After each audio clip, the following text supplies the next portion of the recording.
My goals for the operation are improving soil health, increasing long-term productivity and efficiency, and decreasing nutrient losses through some of my through some of the reasons that I do cover crops. I am also a supervisor at the Delaware County Soil and Water Conservation District. Next slide. So to get started, what are cover crops? So cover crops are planted intentionally in fields, but they're not harvested as cash crops. In Indiana, this usually means planting something that will grow between September and April, but it can also mean adding plants to fields that grow alongside as beneficial companions to cash crops. Many species, oh, go back a minute, I had a few more things, sorry. So another thing about cover crops is they need to be easy to control or terminate, and they're selected based on goals and growing environment. And they also must be an economically viable solution, and their benefits should outweigh their cost. And for all the cover crops that I'm going to talk about, seed is available in quantity at reasonable rates. Okay. And so here are a few cover crops that are popular. These are popular cover crops in Indiana. And as you can see, there are quite a few. These are divided into what type of plant they are and when they will grow. I'll go over some of these cover crops and in detail that I've used, but there are many other options. Go ahead. The first are oats. Oats are something that can be planted in the spring after the soil temperatures begin to rise, and oats will grow quickly, suppressing weeds and improving soil biology. The next are sorghum Sudan grass hybrids. These would be something that you'd plant in the summer in warm conditions. They can grow to over 12 feet tall, and they produce deep roots that renew soil structure. They're also a great source of forage. A cover crop that you would plant in the fall, an example would be turnips. And turnips will winter kill, as noted by the WK beside the turnips, as many other crops are on this. They're great for taking in nitrogen, providing forage, and suppressing weeds. And a cool season grass that could be planted that is popular is cereal rye. Cereal rye will grow at temperatures near 40 degrees Fahrenheit. It pulls potassium from deep in the soil up to the surface, and it will catch snow through the winter. The photograph that I show here is some cereal rye that I planted at the end of June. And to give you an idea of how cereal rye can grow, this was planted at just 2.2 pounds per acre. So very little cereal rye, but it grew through the winter into the spring and really did a great job of catching nutrients and catching snow over the winter.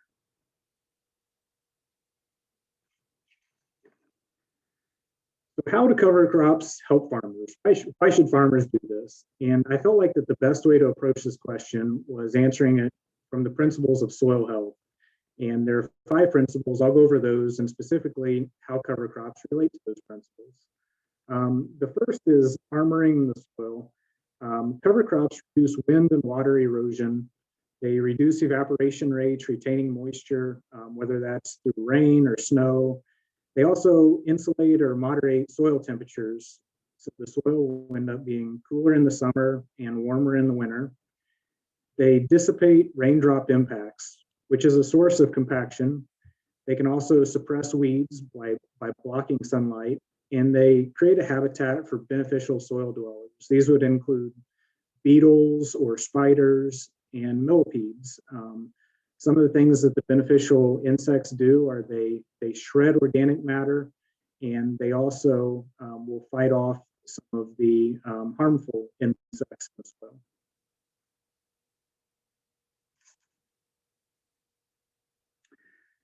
The second principle is, the second principle is minimizing disturbance of the soil. So why would we not do tillage, and how can cover crops help us with the reasons that people do tillage? So the first would be root exploration.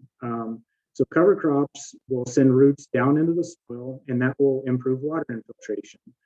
The other thing is root penetration. Roots will penetrate through layers of compaction and break up the soil. The other one is decreasing crusting with balanced aggregated soil. And the picture on the right are Daikon radishes that I grew. This is one of the best cover crops for minimizing compaction and breaking through layers of the soil. You can see the large taproot on each of the radishes. The next principle is increasing plant diversity. In Indiana, we plant corn, which is a cool season or a warm season grass, and we also plant soybeans, which is a warm season legume. Most of what we're missing, unless you're already incorporating a small grain into your rotation, are cool season grasses and cool season broadleaves. So some cool season grasses would be cereal rye, oats, or barley. Cool season broadleaves are crimson clover and hairy vetch. Both of these are good for retaining nutrients. All of these are good for retaining nutrients and promoting soil biology in the winter. But the legumes, especially cool season legumes, can scavenge nutrients and fix some nitrogen. And the last thing that I put on there was trying to target a 24-to-1 carbon to nitrogen ratio to decompose residue at a consumable rate. Where you have something like just cereal rye, you're going to have a very high carbon to nitrogen ratio, or if you have just a radish, you would have a very low carbon to nitrogen ratio. And the 24-to-1 kind of becomes the magic number for decomposing that residue at a consumable rate for your cash crop the next year. The fourth principle is maintaining living plants throughout the year. And soil structure is held together by chemical compounds from plants. It's important that the structure is held together all year. Another thing are root exudates releasing nutrients from soil particles, and soil biology relies on plant relationships. That's why it's important to keep a living plant, in your soil all year. And without life, we don't have soil, we just have dirt. The picture on the right are some pictures of annual rye grass showing the small thin roots and how deep they're going into the soil and establishing relationships with the rest of the biology in the soil. And the fifth principle is admittedly the most difficult to integrate, and that is animals. Cover crops can serve as forage for animals. You can get a head start on your forage by planting the cover crops, interseeded with your cash crops. And as the livestock eat the cover crops, they process high carbon plants into residue into balanced organic matter. And moderate trampling from animals like cattle can put tall plants in contact with the soil, where they will break down more quickly. And the picture is, these are my cattle. This was the first year that I was able to integrate cattle into my operation on a small scale. And I was able to do that through cover crops. And what you see them eating in this picture are the greens from turnips that I plant.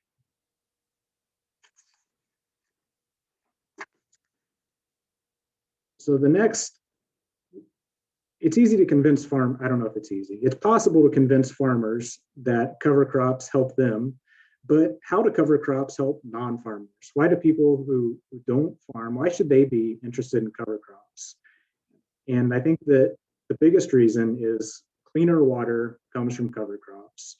We have less sediment leaving fields, and 12 to 20 acres per year, 12 to 20 tons per acre per year of sediment can be reduced when going from a deep tillage system to a no-till system with cover crops. And even going from just a bare ground no-till system and adding cover crops, you can reduce 1 ton of sediment per acre per year from waterways. And with less sediment going into the water system, we also have less fertilizer and pesticide runoff. We have better precipitation infiltration.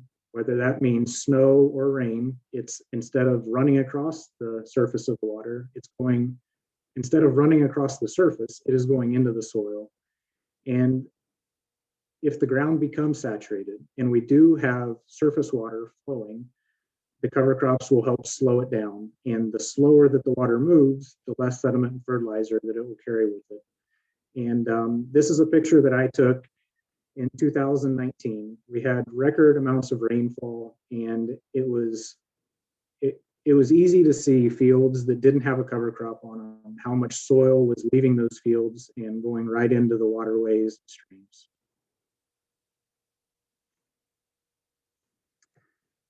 Another reason that cover crops are good for non-farmers are they are good use of public funds. So if we have less debris in waterways like corn stalks and other crop residue, that crop residue can block inlets and cause flooding. This requires labor and equipment to clear the residue, and it uses tax dollars. Cover crops offer a large dollar for dollar benefit and reduce sediment loads. When you compare this to some other conservation and repair projects that we pay for, if you want to put bang for your buck, cover crops do a great job of keeping sediment out of waterways. So some of my personal experience with cover crops, I think cereal rye is the gateway into cover crops. If someone has never tried cover crops and they want to try it for the first time, following corn harvest with a no-till drill and planting cover crops 1/4 to a 1/2 inch deep is a great way to start. Your no-till drill doesn't have to be in great condition. Just getting seed to soil contact and seeding at 1 bushel per acre is an effective way. You can expect this to cost, I put $38 an acre, but I think that if you already own the drill and have the tractor, you could get your cost down below $20 an acre to try cereal rye. And cereal rye has easy spring termination. I like to apply a herbicide burn down 2 weeks before planting soybeans. You can use glyphosate, which it acts faster in warm growing weather, but if you get it on there 2 weeks before you plant, it will kill the cereal rye, and you won't have any problem with your soybeans growing. This is a picture that I took of my operation. We use an older drill, and I can always find operators to run that in the fall and follow the combine.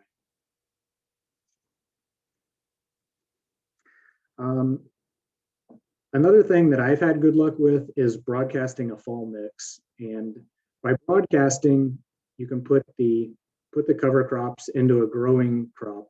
So I like to apply in standing soybeans after the leaves begin turning brown. And one thing that really helps your cover crop get established is rainfall. I know that's hard to plan, but in the years that I've had rainfall right after broadcasting seed, my cover crops have looked the best. And I like to use several species. Barley, oats, annual rye grass, and rapeseed all work well. And I won't get into the details on how to balance the rates, but you want to balance your rates to have a good success. Some of those species will winter kill, some won't. And you want to balance your carbon to nitrogen ratio. The photograph here is the custom applicator who I've worked with for 3 years, who comes in and broadcasts cover crops on my soybeans. They share the same sprayer tracks, the same tracks that I use with my sprayer, so they're not making new tracks in the field. And I feel like that I lose little crop to having them out there. Another opportunity is to use an airplane. I have had that done too. There are pros and cons to both methods, but both are reasonably expensive and a great way to get more species into your crop earlier in the year.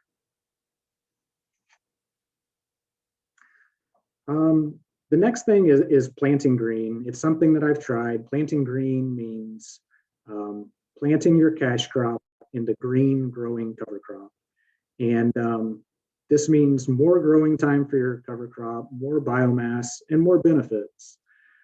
When you're planting green, your planter setup is very important. If you have a planter that's capable of no-till, it is capable of planting green, but you want to make sure that your disc openers are sharp and of the proper size and adjustment. Your seed depth adjustment becomes critical because your gauge wheels are now running on top of a cover crop, not just the soil surface. So you do have to make adjustments. And your closing wheel type is important. I like spike closing wheels. They do a better job of stitching together the seed trench and covering up that seed when you have heavy biomass and root growth in your soil. And have a termination plan. You can follow the planter by spraying herbicide and killing your cover crop, but you want to follow pretty closely. You don't want to plant a week worth of soybeans and then decide to start spraying. If we get rainfall or something else, your soybeans could emerge before that you are able to terminate your cover crop. The other thing is having a backup option. With everything that I do with cover crops, I like to have a plan B. And by planting GMO soybeans green into cover crops, you'll have the opportunity to use an additional herbicide to help kill those cover crops and clean up any escapes. This picture is my planter. Oh, this is my soybean planter planting last spring into cereal rye. The next is planting green into corn. So very similar to what I talked about with soybeans, but it's a little more complicated. Cover crops, especially grasses that overwinter, will tie up nitrogen. And the way that I counter that is I add 40 pounds of nitrogen at planting to make sure that any nitrogen that's tied up by the cover crop isn't detrimental to the small corn. As your cover crop dies, it will release that nitrogen back into the soil, but you do have to adjust because it's tied up at planting. The other thing is closing your trench, just like I talked about with soybeans. It's important, but it's even more important with corn. If your trench isn't closed and you have a living cover crop, there is a opportunity for slug damage. And if your seed trench is open for corn, the slugs will go right down the row and they'll damage a significant number of corn plants.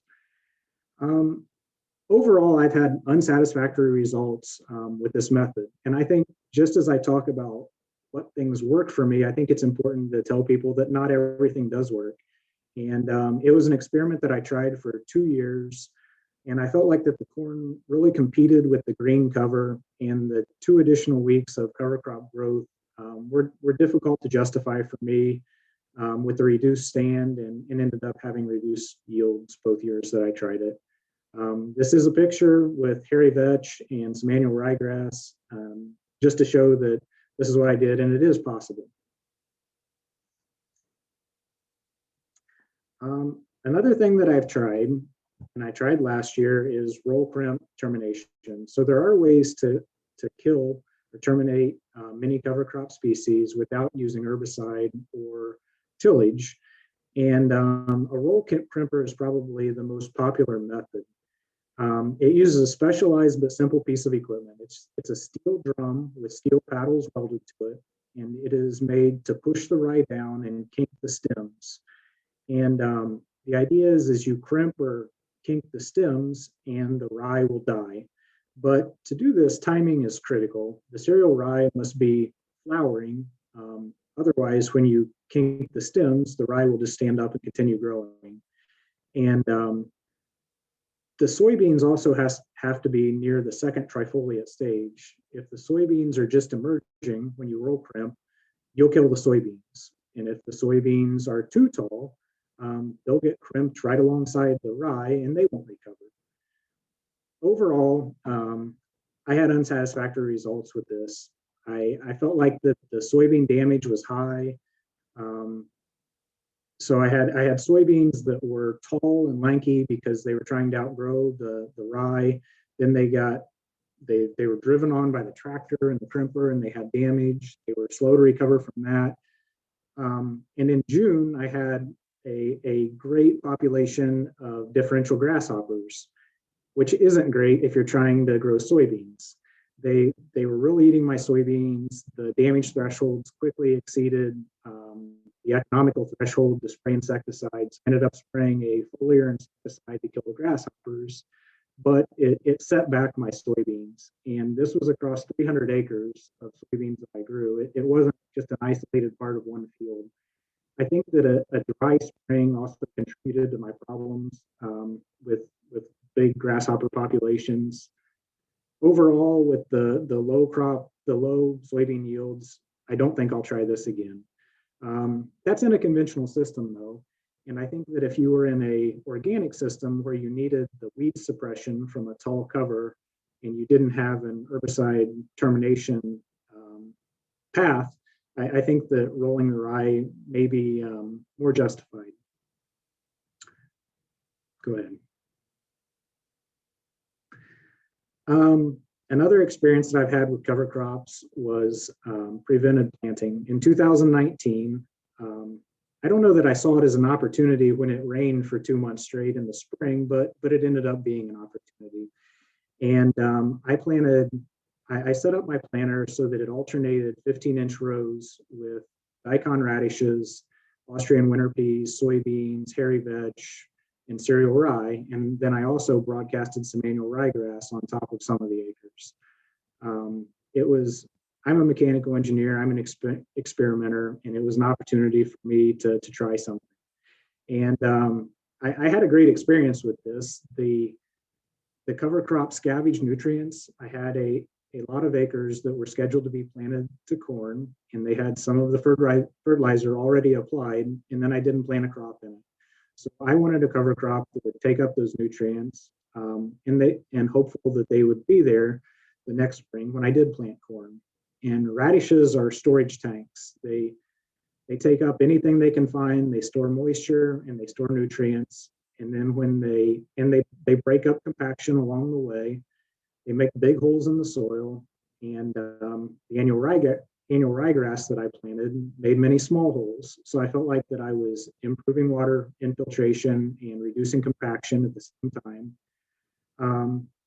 The one thing with the radishes is they take up all these nutrients, including sulfur compounds, and they will winter kill. And in December of 2019, we had some cold weather that killed the radishes, as I would expect. And then we had some warm weather. We had 50-degree temperatures in late December, and now these dead radishes started decomposing very quickly. The worms eat the radishes, so this makes the radishes popular with the worms, but the radishes weren't popular with my neighbors. The sulfur compounds smell somewhere between rotten eggs or leaking natural gas. So the fire department got lots of calls. I got lots of calls. It only lasted for a couple of weeks, but it is a side effect that I think people should be aware of if they plant radishes. Annual ryegrass is another cover crop that I like, but I wouldn't recommend planting it as your first attempt at a cover crop. The good news is it breaks up the soil, it builds organic matter. It's a good source of forage for animals. It has good weed suppression characteristics. It's winter hardy. It will make it through the winter most times. But the not as good part is termination can be difficult. Annual ryegrass takes a while in the spring to start growing. So if you're going to spray a systemic herbicide on it, you have to wait until the annual ryegrass is actually growing, which usually means waiting until you've mowed your yard 3 times before you apply the herbicide. And if you're planting a GMO crop, this gives you more opportunities to use an herbicide later in season to clean up any escapes. But if you plant non-GMO corn into annual ryegrass, you have to understand that your options are very limited for terminating escapes in season. Another thing that I tried last year for the first time was planting my corn on 60-inch rows. So instead of the 30-inch spacing that I normally plant on, I doubled that. I planted the corn in 60-inch rows, but I kept the same population per acre. And the idea behind this was more sunlight getting in between the rows and feeding the cover crop. And when you interseed cover crop into corn, your herbicide strategy is limited. Most of the herbicides that we apply on corn have a residual effect that would kill most cover crops. So you have to be aware of that. You have to Be strategic with your herbicide, timing, and application. And I used annual ryegrass, rapeseed, turnips, balança clover. I interseeded at B5, which was the same time that I side dressed nitrogen. My corn ended up yielding 15% less, which sounds terrible, but I expected this and I was willing to accept this because I'm using this ground to graze cattle on. And I wouldn't have had the opportunity to grow this grazing mix without interseeding my corn. This picture was from August, and you can see how tall the corn is and then see the cover crop growing in between the rows. So some resources. USDA NRCS has probably been my best one-on-one resource from the time that I decided that I wanted to do something different and try cover crops. USDA has been there, both with local resources and resources at the state level. I've had several visits on my farm. This photograph is from last spring, late last spring, when we were rolling cereal rye. I had people from the NRCS that came out and guided me and helped me, and talked a lot about my soil and the improvements that I've already made, and where they feel like that more opportunities are. Another resource that I've benefited a lot from is No-Till Farmer. They have a national conference every year. It was virtual this year, but every other year it is somewhere in the Midwest. I benefit a lot from that, going there and talking to other farmers. You get a variety of people who are just starting cover crops to people who've been doing it for 25 years. And it is called No-Till Farmer, but about 50% of the content, whether it's in the print magazine, the website, the daily emails, is about cover crops. There are several companies that sell seed. One of them is Green Cover Seed, and they have a good online calculator that's free. It'll help you decide where your carbon to nitrogen ratio is at if you're putting together a mix.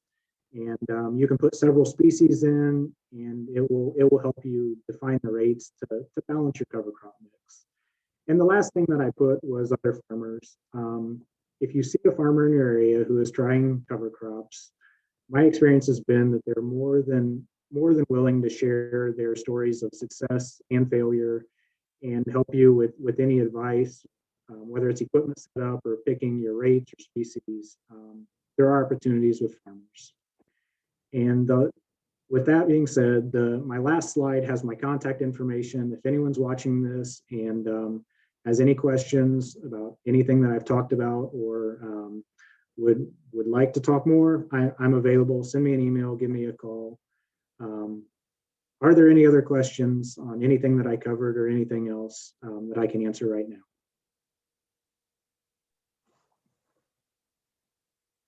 I don't see anybody else speaking up for questions, but I have a couple if you don't mind answering. Sure. So just to clarify, you said winter kill. Is that just when the weather gets colder and the plants, that's just their time? They're done? Well, it is. It's just like a perennial flower that you would plant. Once winter comes, it will kill it. And so there are cover crops that will winter kill. And on that chart that I put up, it has it's good guidance for which crops you can expect to plant in the summer or fall and not have them survive the winter. Okay. So that is an easy way to get started with cover crops is plant species that will winter kill. That way you don't have to worry about how you're going to terminate them in the spring. Most of them will already be dead. The downside to that is you're not keeping a crop growing through the winter and into the spring. Yeah. And then you mentioned how carbon and nitrogen was important for the plants. Could you explain a little bit more on that for the layperson? Sure. It's when you have a grass, it's very high in carbon, and it takes a long time for the bacteria, microbes, fungus in the soil to break that down and to release the nutrients and the organic matter into the soil.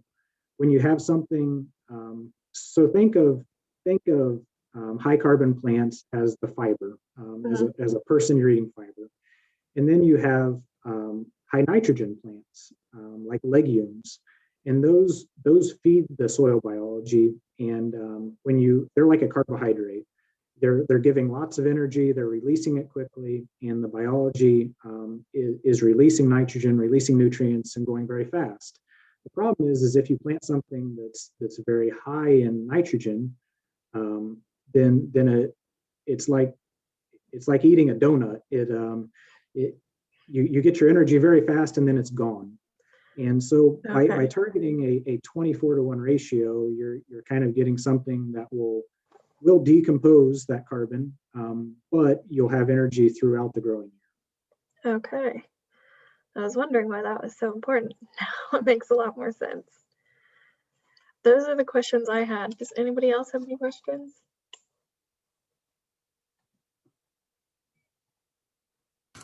I have a question for you, Joe. And I this week just came across a study that was completed or was published in the Proceedings of National Academy of Sciences. And I think it was out of the University of Massachusetts, had looked at some aerial imagery and some other ways to kind of measure the amount of A horizon loss or topsoil loss within the Midwest. And that they had estimated that about a third of that A horizon layer had been washed away through conventional farming practices. And I was just curious to know kind of what maybe you have seen in person, maybe on your farm or other farms in the area as it regards to the amount of A horizon loss. I don't know that I haven't measured it. I haven't dug a hole and measured how quickly that I'm losing, gaining, or maintaining my topsoil. But it doesn't take long in the spring to drive down the road and drive where you have a field on one side of the road that has no-till and hopefully a cover crop, and then you have a field on the other side that someone's done a great job chisel plowing and working the ground into dust. And then seeing how quickly that the rain carries away the soil. If you read some of the literature by Purdue, they claim that we can lose 5 tons a year of topsoil and still consider that sustainable. That's hard for me to believe, and even if it is possible, when you lose that soil, you're losing your nutrients that you pay for. Whether you fertilize with manure or MAP or potash or whatever you put on, it's leaving with the soil. So for me, that was one of the reasons that I started doing cover crops and no-till, and it would be hard for me to ever go back to tillage and losing that topsoil. Thanks for that. All right, any more? I have a question. Joe, thank you for the information. What's the best way to get this type of information out to our farmers in Grant County who kind of overall seem to want to resist cover crops? We're just having a hard time with this topic. I think that when farming times are tough, when they're economically challenging, it's hard to get farmers to cough up the money to pay for cover crops. And I think that any time that you try to reach out to farmers and convince them to do cover crops, I think that the first thing you need to talk about are cost share opportunities. That's what got me involved. I now pay for a lot of the cover crops out of my own pocket, but the way that one thing that convinced me to start was opportunities to get someone else to help pay for it. I think that's the biggest thing. The other thing are anytime you can get a speaker that farmers can relate to, which are most speakers that I've heard, that helps show them that someone else is doing something. It's not just in another part of the country, it's local, it is possible, and the benefits that the farmer is seeing. Okay. And also, we had the privilege of having Jamie Scott speak at our annual meeting last year when we were in person. And is it like you younger farmers versus some of the old established farmers that are mainly going into cover crops, that the older ones are, that's not their thing now, leaving it to the younger ones? Or is that just not the case? It's just the way I see it. I think you're right. I think that along with anything else, people get comfortable in what they're doing. It's worked for 40 years. Why change that type of idea? There are many farmers that I have met who are older, who have been doing cover crops for a long time. There are also farmers who are older who are trying cover crops for the first time. So I think that we can reach out to anyone and target them as an opportunity of someone to try cover crops. I don't think that it's isolated to young farmers. But I think that one way that I've learned about cover crops is through social media, especially. I'm on a couple Facebook groups where people talk about their ideas, and I don't see a lot of people on those social media groups who are older farmers. There are some, but not as many. So I think that maybe I'm not hardly a young farmer anymore, but I think that younger farmers are learning more about cover crops from avenues like that than older farmers. Okay, thank you. You're welcome.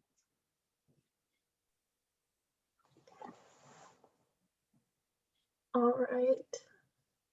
I don't know if we have any more questions. I'll give a brief pause in case we do. All right, Joe, thank you so much. I found it quite interesting. I may try to apply some of this to my backyard garden. It sounds like it might work there, might help there as well. Absolutely, you should. If you have any questions, I would be glad to help. I don't have cattle, but I love them, so I may borrow one. Okay, I can help with that too.